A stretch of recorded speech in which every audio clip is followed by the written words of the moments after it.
Today, we're taking a closer look at the iliacus, a flat, triangular muscle that quietly powers one of the most important movements in the human body, hip flexion. Hidden deep within the pelvis, it works as part of the Iliopsoas group, the body's strongest hip flexor. Without it, walking, climbing stairs, or even standing upright would be surprisingly difficult.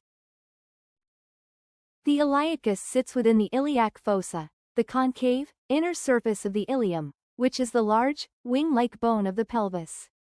It is broad at its origin, tapering as it travels downward, and positioned directly in front of the sacroiliac joint. Because it lies so deep, you can't feel it from the outside, but its presence is essential for everyday mobility. The muscle originates from several points: the upper two-thirds of the iliac fossa, the inner lip of the iliac crest, the anterior sacroiliac ligaments, and a small area on the ala of the sacrum. These attachments give it a broad base for generating force. From its wide origin, the fibers converge downward and slightly forward, to form the common tendon of the iliopsoas.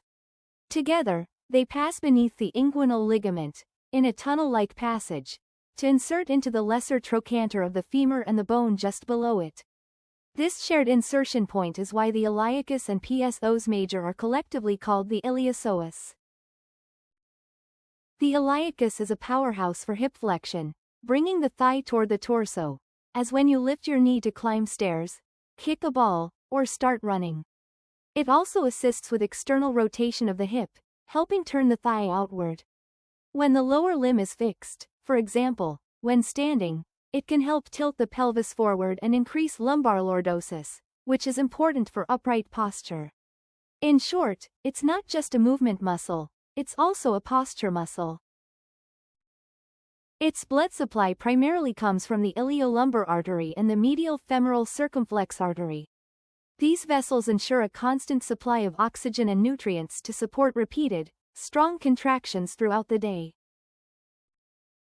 The iliacus receives its nerve supply from the femoral nerve, which originates from the L2, L3, and L4 spinal segments. This nerve input allows precise, coordinated control of hip flexion, especially during walking and running, where timing and strength are critical. So, the iliacus may not get much attention, but it's a key player in human movement. Whether you're walking, running, climbing, or simply standing tall, this deep pelvic muscle is hard at work, quietly powering some of our most basic and important actions. Thanks for watching. If you found this video helpful, don't forget to like and subscribe for more content on anatomy and health. See you next time.